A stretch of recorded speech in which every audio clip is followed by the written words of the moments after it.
రాష్ట్రపతి పాలన పెట్టాలా, అది పెట్టాలా, ఇది పెట్టాలి. రేపు ఉదయం కానీ ఈ గొంతుతో మాట్లాడకపోతే రేపు సాయంత్రం మళ్ళీ పిలవండి సార్. సరే ఒకటి, సరే ఇది మీ ఇష్టం విక్రమ్ గారు, ఆయన తీరి మీద రెస్పాండ్ అవుతారంటే రెస్పాండ్ అవ్వండి. దాంతో పాటుగా నా ప్రశ్న ఏంటంటే, అసలు పోలీసులు వాళ్ళు దెబ్బలు తిన్నారు, వాళ్ళకి రక్తాలు వచ్చేలా కొట్టారు, వాళ్ళు పాపం భయపడిపోయి నేను అదే పెట్టా లైన్లో. అసలు పోలీసులు నిజంగా చేతులు ఎత్తేసారా, చోద్యం చూస్తున్నారా, లేదా పనిలో పని మన మీద కూడా 4 పడేస్తారు, 4 రాడ్లో లేకపోతే 4 బుల్లెట్లో అని వాళ్ళు భయపడిపోయారా, లేదా వైసీపీ ఆరోపిస్తున్నట్టు కూటమితో కుమ్మక్క అయిపోయారా, వీళ్ళు ఆరోపిస్తున్నట్టు వైసీపీతో కుమ్మక్క అయిపోయారా?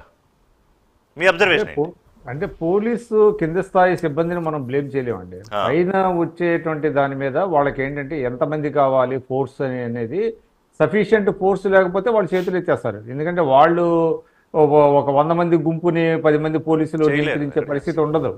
అందువల్ల వాళ్ళు ఇక వదిలేస్తారు అనమాట. అందువల్ల పైనుంచి వాళ్ళకి సఫిషియంట్ పోలీసు ఫోర్స్ని కనుక పంపిస్తే అది పరిస్థితి అదుపులోకి వస్తుంది. కానీ లేకపోతే పోలీసులు కూడా ఏం చేయలేరు. ఎందుకంటే ఆఫ్టర్ ఆల్ వాళ్ళు కూడా హ్యూమన్ బీయింగ్సే కదా, వాళ్ళకే ప్రాణ భయం ఉంటుంది. కేవలం డ్రెస్ వేసుకున్నంత మాత్రాన వాళ్ళు మాత్రం ఏం చేయగలుగుతారు? అదే కనపడింది చాలా చోట్ల. ఏంటంటే పోలీసులు ఎందుకు ఉదాసీనం కాదు, అది టు సేవ్ దేర్ స్కిన్. ఏమవుతుందంటే తక్కువ మంది ఉంటారు, అక్కడ ఎక్కువ మంది ఉంటారు. మీరు వీళ్ళని అక్కడ లోకల్గా ఉండేటువంటి కొంతమంది పోలీసులు ఏంటంటే వివిధ రాజకీయ పార్టీలతో వాళ్ళు కూడా హ్యాండ్ ఇన్ గ్లోవ్ లాగా ఉంటారు. అందువల్ల వాళ్ళు కూడా చూసి చూడట్టు అట్లా కూడా కొన్ని ఇన్సిడెంట్స్ కూడా వచ్చినాయని చెప్పారు. ఎలక్షన్ కమిషన్ దృష్టి కూడా కొన్ని వచ్చినాయి, వాళ్ళు ఇన్ఫర్మేషన్ లీక్ చేశారు అనేటువంటిది కూడా వచ్చింది. ఏదేమైనప్పటికీనండి ఇవాళ ఈ చర్చ అనేది ఎవరు ముందు మొదలుపెట్టారు, ఎవరు తర్వాత మొదలుపెట్టారు అనేది ఎక్కడ తెగదు. ఎందుకంటే ఎవరి రీజన్స్ వాళ్ళకు ఉన్నాయి, ఏదైనా ఉంది.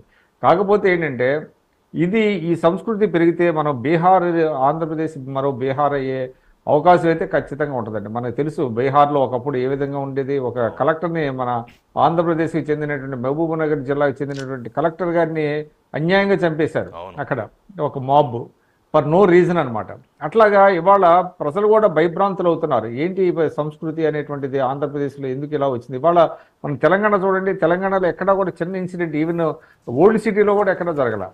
అటువంటిది ఆంధ్రప్రదేశ్లో ఈ విధంగా జరుగుతున్నది అంటే ఖచ్చితంగా రాజకీయ పార్టీల మధ్య ఉన్నటువంటి విద్వేషాలకి ఇది పరాకాష్ఠగా నిలుస్తుంది.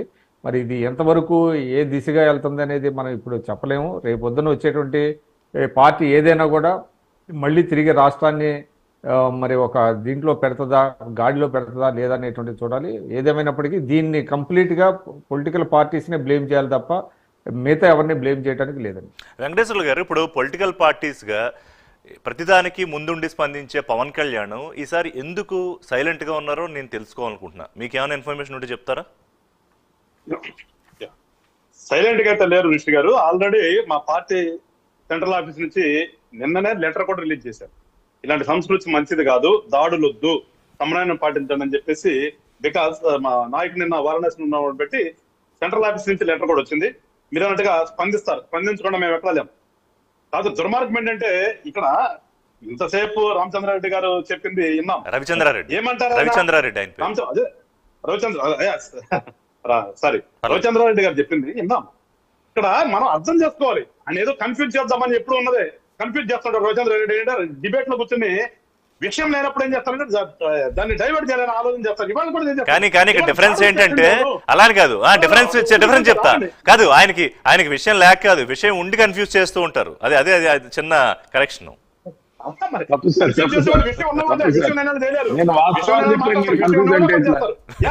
ఆయన చాలా తెలివిగలడు కాబట్టి చెప్తాను. నేను అనేది ఒక్క నిమిషం అని చెప్తాను. ఇప్పుడు ఇవాళ నిన్నటి నుంచి జరుగుతున్న దాడులు ఎవరు చేసినవి? ఏదో ఈ 4 రోజులకి రాష్ట్రపతి పాలన తెచ్చేయాలని చెప్పేసి ప్రయత్నం చేస్తున్నారు అని చాలా సిల్లీగా మాట్లాడితే నవ్వొస్తుంది అది. ఎందుకంటే మీరు అన్నట్టుగా ఆల్రెడీ జగన్మోహన్ రెడ్డి గారు అక్కడ వెళ్తున్నారు. ఈ 4 రోజులు ఆయన ఉన్నట్లు ఇక్కడ కూర్చోట్లా, ఎక్కడ పోతున్నారు కదా. ఆయన ఎప్పుడో మన జూన్ 1, 2 వస్తారంట. సో అసలు ఇక్కడ దాడులు చేస్తుంది ఎవరు?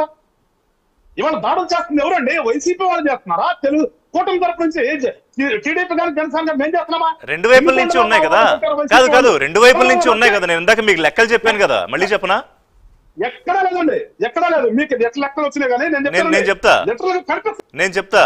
ప్రకాశం జిల్లా పరుచూరు నియోజకవర్గం కారంచేడులో వైసీపీ కార్యకర్తలపై కత్తుల దాడి, తీవ్ర గాయాలు. ఇది టీడీపీ ఆన్ వైసీపీ. ఒక నిమిషం. గుంటూరు జిల్లా మాచవరం మండలం కొత్త గణేశన్పాడులో ఇళ్ల ధ్వంసం, ఎమ్మెల్యే కాసు కారు ధ్వంసం. ఇది టీడీపీ ఆన్ వైసీపీ. కానీ వైసీపీ అండ్ టీడీపీ కౌంట్ ఎక్కువ ఉంది, టీడీపీ అండ్ వైసీపీ కౌంట్ కాస్త తక్కువ ఉంది. ఇద్దరు కలిసి కలబడి కొట్టుకున్న కౌంట్ కూడా ఎక్కువే ఉంది. ఇప్పుడు చెప్పండి సార్. ఆ కొత్త గణేశన్పాడు కూడా తప్పది. నిన్న గురజాల నియోజకవర్గంలో కూడా బాంబులేసి తగలబెట్టినారు వైసీపీ వాళ్ళు. బాంబులేసి తగలబెట్టిన వైసీపీ వాళ్ళు. నిన్న మాచర్ల నియోజకవర్గంలో రోడ్డు మీదకి వచ్చినారు వైసీపీ లీడరు, ఇద్దరు ఎమ్మెల్యేలే. వినుకొండలో మా వాళ్ళని కొట్టారు వైసీపీ వాళ్ళు. ఎక్కడా కూడా మా వాళ్ళు వెళ్ళి ఆఫ్టర్ ఎలక్షన్ జరిగినటువంటి ఇన్సిడెంట్ లేదు. ఆఫ్టర్ ఎలక్షన్ జరిగిన ఇన్సిడెంట్ అన్ని కూడా వైసీపీ వాళ్ళు వచ్చినవే రాష్ట్రంలో. ఆ కౌంట్ మీ దగ్గరికి ఎట్లా వచ్చింది కదా పూర్తిగా తప్పది నేను చెప్తుంది. అలాంటి సందర్భాల్లో మేము ఎక్కడండి, మా గురించి ఎట్లా మాట్లాడతారు వాళ్ళ?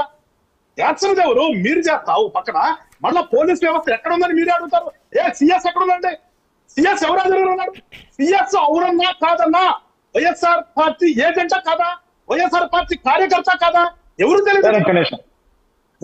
ఇవాళ వచ్చేసి ఎలక్షన్ కమిషన్ ఆధ్వర్యంలో ఉంది, పోలీసులు లేరు.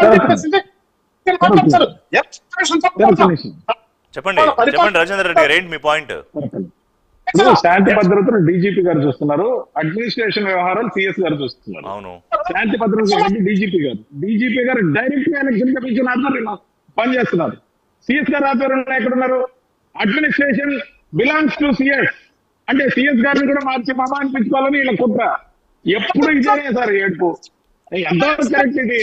రైట్ సరే, అది ఇప్పుడు తేలదలే కానీ మనకి సిఎస్ఆర్ డీజీపీ ఎలక్షన్ కమిషన్ ఇది రేపు ఢిల్లీలో ఎలాగూ కేంద్ర ఎన్నికల సంఘం కాదు సార్, కేంద్ర ఎన్నికల సంఘం సమన్లు ఇచ్చింది. వాళ్ళిద్దరు వాళ్ళు భేటీ అయ్యారు. రేపు ఏదో ఒక నిమిషం, రేపు సార్ ఒక నిమిషం. అడ్మినిస్ట్రేషన్ చూస్తున్నాడు, డీజీపీ శాంతి భద్రతలు చూస్తున్నాడు. శాంతి భద్రతలు చూస్తున్న డీజీపీ తీసుకొచ్చింది ఈసీ. ఎలక్షన్ కమిషన్ పరిధిలో పనిచేస్తున్నాడు. రైట్ దీపక్ రెడ్డి గారు, కాదు బిఫోర్ క్లోజింగ్ దీపక్ రెడ్డి గారు నాకు కూడా చెప్పండి, రెండు విషయాలు చెప్పండి. నేను ఇదే విషయం రవిచంద్ర రెడ్డి గారిని కూడా అడుగుతా. దీపక్ రెడ్డి గారు, పెరిగింది గతంతో కంపేర్ చేస్తే, వెంకటేశ్వర గారు ఒక నిమిషం, 2.09%. సరే, ఆ 0.9% నెగ్లిజిబుల్, 2%. అంటే 2014లో జగన్మోహన్ రెడ్డి ఓడిపోవడానికి, చంద్రబాబు నాయుడు గెలవడానికి అవసరమైన 2% ఇవాళ ఓటింగ్ పెరిగింది. ఆ 2% ఎవరికి పెరిగిందో ఏంటో మనకి ఇప్పుడేం తెలియదు. దానికోసమే ఈ గందరగోళమా? పాయింట్ నెంబర్ 2, ఈ అల్లర్లు ఘర్షణలకి ఫుల్ స్టాప్ ఎప్పుడు పడుతుంది? నిన్న ఇవాళ 2 రోజులు అయింది. ఆగుతాయా, కొనసాగుతాయా? చెప్పండి దీపక్ రెడ్డి గారు. ఈ రోజే చంద్రబాబు నాయుడు గారితో ఇందాక మీటింగ్ అందరు ముఖ్య నేతలతో జరిగిందండి. ఎందుకు వీరిట చేస్తున్నారు అంటే దాంతో అనాలిసిస్ మాకేం వచ్చిందంటే, రేపు ఓడిపోయిన తర్వాత వైసీపీ నాయకులతో పాటు ఎవరు ఉండరు కనుక ఈ కేసులు పెట్టించుకుంటే అట్లన్నా 4 సపోర్ట్ ఉంటారని చెప్పి వాళ్ళు చేస్తుంటారని ఒక అనాలిసిస్ కి మేము వచ్చినాం. ఇంకొక ముఖ్యమైన 2 మాటలు చెప్పి నేను ముగిస్తాను. ఈ అమౌంట్ గవర్నమెంట్ దగ్గర ఉన్న అమౌంట్ వాళ్ళకు నచ్చిన కాంట్రాక్టులకు ఇచ్చుకుంటున్నారు, which is against FIFO rule. అని చెప్పి వాళ్ళకి ఇప్పుడు ఇచ్చుకుంటున్నారని ఒక అంచనాకు మనం రావచ్చు. ఈ రోజు 2 రోజులైనా కానీ డీబీటీ డబ్బులు ఇంతవరకు వేయలేదు, అవి వాళ్ళకి ఇచ్చుకున్నారు. అంటే వాళ్ళు వే అవుట్ అని చెప్పి మనకు అర్థమవుతా ఉంది. అనేక దగ్గరలో వైసీపీ ఎమ్మెల్యేలు ప్రజలు కొట్టినారు, తరిమినారు. అంటే ప్రజల మూడు ఏందో మనకు అర్థమవుతా ఉంది. పోలింగ్ రోజు 10,000 రూపాయలు వీళ్ళు దోచిన దానికి మాకు ఇవ్వాలా, అంత ఇవ్వలేదు అని చెప్పి ప్రజలు కూడా వీళ్ళని ఇంత దోచుకున్న తర్వాత కూడా మాకు సరిపోయింది ఇవ్వలేదని మహిళలు, వృద్ధులు, యూత్ ఎక్కువ పర్సెంటేజ్ లో పార్టిసిపేట్ అయినారు. వాళ్ళు మా పథకాలకి ఆకర్షితులైనారు. నేషనల్ కాదు జగన్మోహన్ రెడ్డి ఏం ట్వీట్ చేశారు?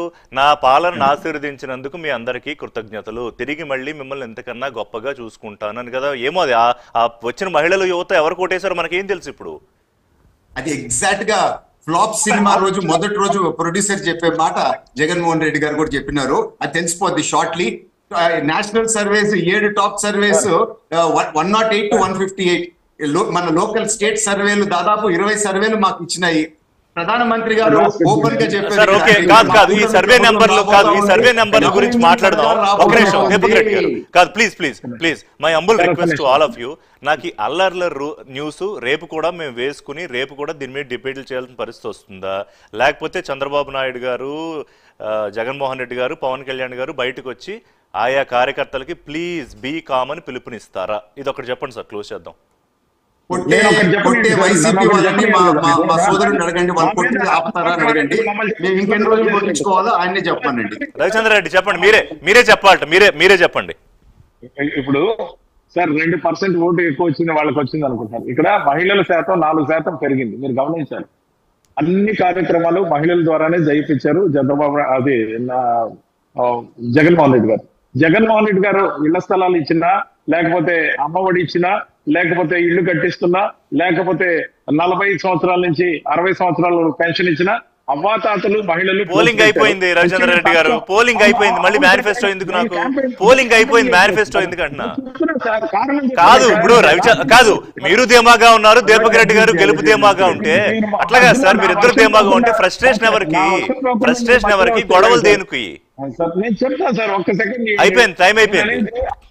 ఆ మహిళలందరూ కూడా ఏదైతే ఆశీర్వదించారో, జగన్మోహన్ రెడ్డి గారిని ఆశీర్వదించారు, 4% ఎక్స్ట్రా ఓటింగ్ జరిగింది. ఆ 4% ఇప్పుడు రిఫ్లెక్ట్ అవుతుంది. ఖచ్చితంగా కూడా ఏదైతే పథకాలు చంద్రబాబు నాయుడు గారు వస్తే అమలు చేయరు, హామీలు అమలు చేయని క్రెడెన్షియల్ ఏదైతే ఉందో చంద్రబాబు నాయుడు ఉంది. ఇచ్చిన హామీలు అమలు చేసిన రవిచంద్ర రెడ్డి గారు ఎక్కడా రీపోలింగ్ కూడా లేదు. రవిచంద్ర రెడ్డి గారు ఎక్కడా రీపోలింగ్ కూడా లేదు. నా ప్రశ్న, దయచేసి ఎవరన్నా పిలుపునిప్పిస్తారా అగ్రనాయకులతో? అది నేను అడిగిన చిన్న ప్రశ్న. నేను ఒక అధికార ప్రతినిధిగా నేను ఇస్తున్నా. మీరు కాదు జగన్మోహన్ రెడ్డో, సజ్జల రామకృష్ణారెడ్డో, విజయసాయి రెడ్డో అంటే మిమ్మల్ని తక్కువ చేయాలన్న ఉద్దేశం కాదు. మీడియా మొత్తంగా అడగండి, మీడియా గొంతు ఎక్కువ. అడగండి, ఒక అధికార ప్రతినిధిగా దీపక్ రెడ్డి ఇవ్వచ్చు, నేనేవచ్చు, పార్టీని రిప్రజెంట్ చేస్తున్నాం. జగన్మోహన్ రెడ్డి గారు ఒక నిమిషం విక్రమ్ గారు ఏదో మాట్లాడుతున్నారు.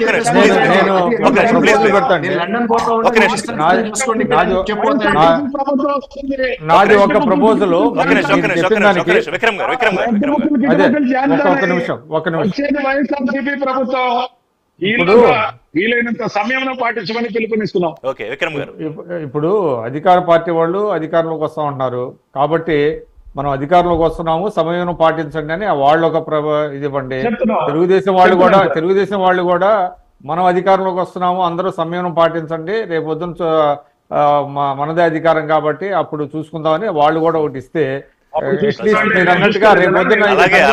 అలాగే పవన్ కళ్యాణ్ గారు కూడా వచ్చి చెప్తే ఏమన్నా సొత్తుమడుగుతాయేమో. ఎందుకంటే ఇది మంచిది కాదండి, ఇది రాష్ట్రానికి మంచిది కాదు. విషయం మీ అందరికి కూడా తెలుసు. మీరు అందరూ ఇంకా నాకన్నా ఎక్కువ బాధ్యత కలిగిన నాయకులు, ప్రజలతో మీరు నిత్యం మమేకం అవుతున్న నేతలు. సో కాబట్టి ఆలోచించుకోవాలి.